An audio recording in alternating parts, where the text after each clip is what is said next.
ಶ್ರೀ ಗುರುಭ್ಯೋ ನಮಃ. ಶ್ರೀಮತೆ ರಾಮಾನುಜಾಚಾರ್ಯಾಯ ನಮಃ.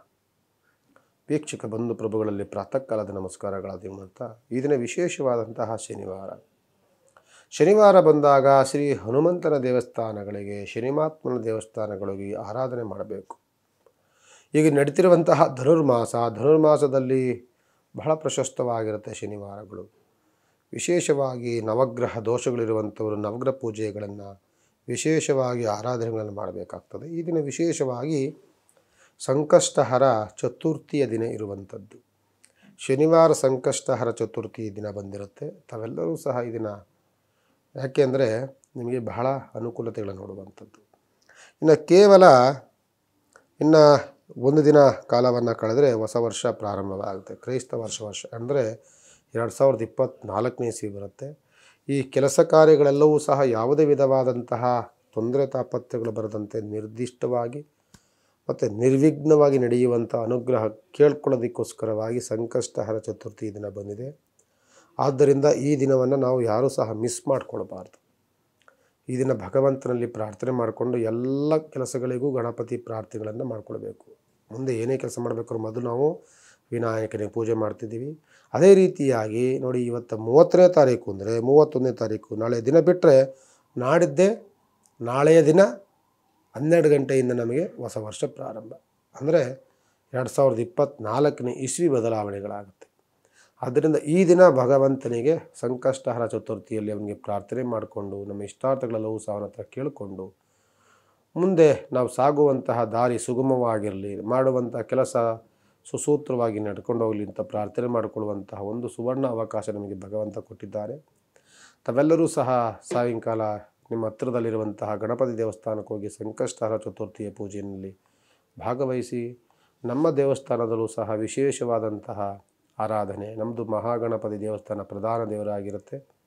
ಸಂಕಷ್ಟಹರ ಚತುರ್ಥಿ ಸಾಯಂಕಾಲ 6:30ಕ್ಕೆ ವಿಶೇಷವಾಗಿ ನಡೀತಿರುತ್ತೆ. ತಾವೆಲ್ಲರೂ ಸಹ ಭಾಗವಹಿಸಿ ಪೂಜೆಯಲ್ಲಿ ಪಾಲ್ಗೊಂಡು ಭಗವಂತನಲ್ಲಿ ಪ್ರಾರ್ಥನೆ ಮಾಡ್ಕೊಳ್ಳಿ ಅಂತ ಕೇಳ್ಕೊಳ್ತಾ, ನೋಡಿ ಈ ದಿನ ಶನಿವಾರ ಮೇಷರಾಶಿಯವರಿಗೆ ಒಂದು ರೀತಿಯಾದಂತಹ ಒಂದು ಏನೋ ಸಾಧನೆ ಮಾಡಿದಂಥ ತೃಪ್ತಿಕರವಾದಂತಹ ಮನೋಭಾವ, ಜೊತೆಯಲ್ಲಿ ಸ್ವಲ್ಪ ಏನಾದರೂ ಹೊರಗಡೆ ಓಡಾಡುವಂತಹ, ಹೊರಗಡೆ ಕೆಲಸ ಕಾರ್ಯಗಳಿಗೆ ಒಂದು ಸಿದ್ಧತೆಗಳನ್ನು ಮಾಡಿಕೊಳ್ಳುವಂತಹ ಅವಕಾಶಗಳು, ಜೊತೆಯಲ್ಲಿ ನಿಮ್ಮ ಎಲ್ಲಾದರೂ ಒಂದು ಪ್ರಯಾಣದ ಸುಯೋಗ ಸಿಗುವಂತಹ ವಾತಾವರಣ ಖಂಡಿತವಾಗಿ ಮೇಷರಾಶಿಯವರಿಗಿರುತ್ತೆ. ಅನಂತರದಲ್ಲಿ ವೃಷಭ ರಾಶಿಯವರಿಗೆ ಶುಭ ಕಾರ್ಯಗಳು ಅತ್ಯಂತ ಬೇಗ ಆಗುವಂಥ ಸನ್ನಿವೇಶಗಳು.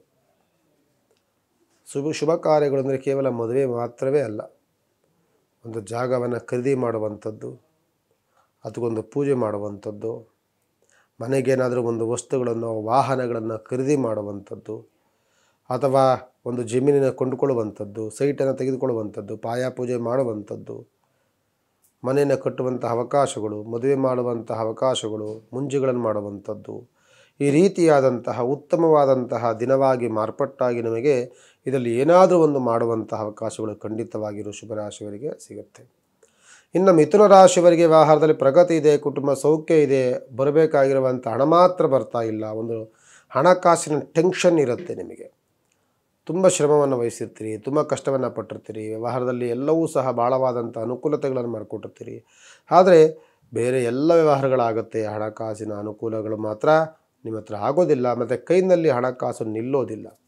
ಅದಕ್ಕೋಸ್ಕರವಾಗಿ ಕುಬೇರ ಮಂತ್ರವನ್ನು ಹೇಳ್ಕೊಳ್ಬೇಕು.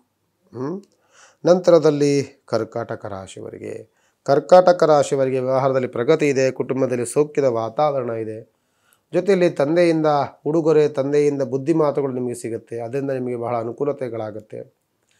ಕೋಪದ ವಾತಾವರಣವನ್ನು ಬಿಟ್ಟು ಅನಂತರದಲ್ಲಿ ಸೌಮ್ಯವಾಗಿ ಆಲೋಚನೆ ಮಾಡಿ ಮಾತನಾಡುವುದರಿಂದ ನಿಮಗೆ ಉತ್ತಮವಾದಂಥ ಫಲ, ಉತ್ತಮವಾದಂಥ ಮುಂದಿನ ಭವಿಷ್ಯ ನಿಮ್ಮದಾಗಿರುತ್ತೆ. ನಂತರದಲ್ಲಿ ಸಿಂಹರಾಶಿಯವರಿಗೆ ವ್ಯವಹಾರದಲ್ಲಿ ಪ್ರಗತಿ ಇದೆ, ಕುಟುಂಬದಲ್ಲಿ ಸೌಖ್ಯ ಇದೆ, ನಿಮ್ಮ ಮನೆಯ ಹಿರೀಕರಿಂದ ನಿಮಗೆ ಹೊಗಳಿಕೆ ಮಾತುಗಳು, ಹಿರೀಕರಿಂದ ನಿಮಗೆ ಏನಾದರೂ ಉಡುಗೊರೆ, ಹಿರೀಕರಿಂದ ನಿಮಗೆ ಉತ್ತಮವಾದಂತಹ ಫಲ, ಈ ರೀತಿ ಸಿಗುವಂತಹ ವಾತಾವರಣ ಇರುತ್ತೆ. ಜೊತೆಯಲ್ಲಿ ಕುಟುಂಬದಲ್ಲಿ ಸೌಖ್ಯ, ಮಡದಿಯಿಂದ ಏನಾದರೂ ಒಂದು ಪ್ರೀತಿ ಮಾತುಗಳು, ಮತ್ತು ಹೊರಗಡೆ ಹೋಗುವಂಥ ಅವಕಾಶಗಳು, ಉತ್ತಮವಾದಂಥ ರುಚಿಕರವಾದಂತಹ ಭೋಜನ ಸವಿಯುವಂಥ ದಿನ, ಇದೆಲ್ಲವೂ ಸಿಂಹರಾಶಿಯವರಿಗೆ ಸಿಗುತ್ತೆ.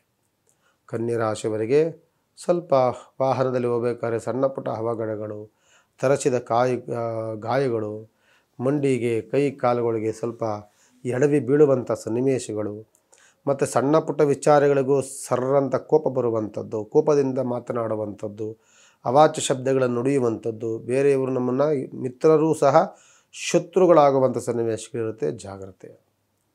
ತುಲಾರಾಶಿಯವರಿಗೆ ವ್ಯವಹಾರದಲ್ಲಿ ಪ್ರಗತಿ ಇದೆ, ಕುಟುಂಬದಲ್ಲಿ ಸೌಖ್ಯ ಇದೆ, ಅತಿಯಾದಂಥ ದುಂದು ವೆಚ್ಚ ಇದೆ, ಬಹಳ ಬರೀ ಒಡವೆಗಳಿಗೆ ವಸ್ತ್ರಗಳಿಗೆ ಜಾಸ್ತಿ ಖರೀದಿ ಮಾಡುವಂಥದ್ದು, ಮತ್ತು ಅತಿಯಾದಂಥ ಸುತ್ತಾಟ, ಭೋಜನಗಳು ಅಂದರೆ ನೀವು ವಿಶೇಷವಾಗಿ ಮನೆಯಲ್ಲಿ ಭೋಜನಗಳಲ್ಲ, ಹೊರಗಡೆ ಭೋಜನದಿಂದ ಬಹಳ ಖರ್ಚುಗಳನ್ನು ಮಾಡ್ತೀರಿ ನೀವು, ಆ ರೀತಿ ಇರುತ್ತೆ. ಜಾಗ್ರತೆ.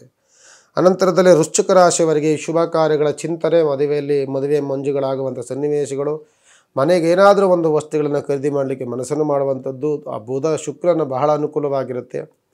ತುಂಬ ಈ ಸಂದರ್ಭಗಳು ಬಂದಾಗ ಏನಾದರೂ ಹಣಕಾಸಿನ ಲೇವಾದೇವಿ ವ್ಯವಹಾರವನ್ನು ಖಂಡಿತವಾಗಿ ಮಾಡ್ಬೋದು. ಸ್ವಲ್ಪ ಮನಸ್ಸು ತೃಪ್ತಿಕರವಾಗಿ, ವಾತಾವರಣ ತಿಳಿಯಾಗಿ ಏನಾದರೂ ಒಂದು ಸಾಧನೆ ಮಾಡುವಂತಹ ಯೋಗಗಳು ನಿಮಗೆ ತುಂಬ ಖಂಡಿತವಾಗಿರುತ್ತೆ. ಧನುಸ್ಸು ರಾಶಿಯವರಿಗೆ ಓದೋದಲ್ಲಿ ಸ್ವಲ್ಪ ಡಿಸ್ಟರ್ಬ್ ಆಗ್ತಾಯಿದೆ, ಓದುವಂಥ ಮಕ್ಕಳಿಗೆ ಭಾಳ ಗೊಂದಲವಾಗ್ತಿದೆ, ವ್ಯವಹಾರ ಮಾಡುವಂಥರ ಗೊಂದಲ, ಶತ್ರುಗಳ ಕಾಟವಾಗ್ತಿದೆ, ಹಿತಶತ್ರುಗಳ ಕಾಟ, ಇನ್ನೇನು ಕೆಲಸ ಕೈಗೆ ಬಂದೇ ಬಿಡ್ತು ಅನ್ನೋವಷ್ಟಿಗೆ ನಿಂತೋಗುವಂಥದ್ದು, ಸ್ವಲ್ಪ ಕೆಲಸದಲ್ಲೂ ಕಿರಿಕಿರಿ, ಮನಸ್ಸಿಗೆ ತೃಪ್ತಿ ಇಲ್ಲದಂತಹ ವಾತಾವರಣ ಇರುತ್ತಂತೂ ಧನುಸ್ಸು ರಾಶಿಯವರಿಗಿರುತ್ತೆ. ಜಾಗ್ರತೆ. ನೀವು ಧನುರ್ಮಾಸ ಇರೋದ್ರಿಂದ, ಇವತ್ತು ಗಣಪತಿ ಹಬ್ಬನೂ ಇರೋದ್ರಿಂದ ಅವನಿಗೆ ಒಂದು ಪ್ರಾರ್ಥನೆ ಮಾಡ್ಕೊಳ್ಳಿ. ಸಾಧ್ಯವಾದರೆ ಸ್ವಲ್ಪ ಉದ್ದಿನ ಕಾಳು ಅಥವಾ ಹೆಸರು ಕಾಳು ಇದನ್ನು ತೆಗೆದುಕೊಂಡು ಹೋಗಿ ಸ್ವಲ್ಪ ದಾನ ಕೊಡಿ, ಸ್ವಲ್ಪ ಅನುಕೂಲತೆಗಳನ್ನು ಖಂಡಿತವಾಗಿ ನೀವು ನೋಡ್ತೀವಿ. ಮಕರ ರಾಶಿಯವರಿಗೆ ವ್ಯವಹಾರದಲ್ಲಿ ಪ್ರಗತಿ ಇದೆ, ಕುಟುಂಬದಲ್ಲಿ ಸೌಖ್ಯ ಇದೆ, ಅದ್ರ ಜೊತೆಯಲ್ಲಿ ಸ್ವಲ್ಪ ಅಹಂಕಾರದ ನುಡಿ ಮಾತುಗಳು ಜಾಸ್ತಿ ಬರುತ್ತೆ. ಅಹಂಕಾರ, ತಾಳ್ಮೆ ಕಳ್ಕೊಳ್ಳುವಂಥ ತಾಳ್ಮೆ ಕರ್ಕೊಂಡು ಕೋಪದಲ್ಲಿ ಮಾತನಾಡುವಂಥದ್ದು, ದೊಡ್ಡವರು ಚಿಕ್ಕವರು ಹಿರಿಯನು ಮರೆತು ಸಹ ನಾವು ಏನೇನೋ ಮಾತನಾಡಿ ಅವಹೇಳನವಾಗಿ ಮಾತನಾಡಿದಿಂದ ಗೊಂದಲಗಳು ಮತ್ತು ಬೇಸರದ ವಾತಾವರಣಗಳು, ಕುಟುಂಬದಲ್ಲಿ ಸಣ್ಣ ಪುಟ್ಟ ವಿಚಾರ ಕಲಹಗಳಾಗುವಂಥ ಸನ್ನಿವೇಶಗಳಿರುತ್ತೆ. ಜಾಗ್ರತೆ. ನಂತರದಲ್ಲಿ ಕುಂಭರಾಶಿಯವರಿಗೆ ಶನಿಯ ಜನ್ಮಸ್ಥಾನ, ಜೊತೆಯಲ್ಲಿ ಶನಿಯು ಸಹ ಉಚ್ಚ ಸ್ಥಾನದಲ್ಲಿರ್ತಾನೆ, ಜೊತೆಯಲ್ಲಿ ನಿಮಗೆ 11ನೇ ಮನೆಯಲ್ಲಿ ಕುಜ, ಚಂದ್ರ, ಬುಧ, ರವಿ, ಭಾಳ ಮನಸ್ಸು ಶಾಂತತೆಯಿಂದ ವರ್ತನೆ ಮಾಡುತ್ತೆ. ಜೊತೆಯಲ್ಲಿ ರೈತಾಪಿ ಜನಗಳಿಗೆ ಹೈನುಗಾರಿಕೆ ಮಾಡುವಂಥ ರೇಷ್ಮೆ ಬಿಸ್ನೆಸ್ಸು, ಅಡಿಕೆ ಬಿಸ್ನೆಸ್ಸು, ತೆಂಗಿನ ಬಿಸ್ನೆಸ್ಸು, ಭತ್ತ ಬೆಳೆಯುವಂಥವರು, ರೇಷ್ಮೆಯನ್ನು ಬೆಳೆಯುವಂಥವರು, ಇಂಥವರೆಲ್ಲರಿಗೂ ಸಹ ಲಾಭ ಮತ್ತು ಫಲಪ್ರದವಾಗಿರುತ್ತೆ. ಬೇರೆಯವರಿಗಿಂತಲೂ ಸಹ ಉತ್ತಮವಾದಂತಹ ಲಾಭ ಗಳಿಸುವಂತಹ ವಾತಾವರಣ ಕುಂಭರಾಶಿಯವರಿಗಿರುತ್ತೆ.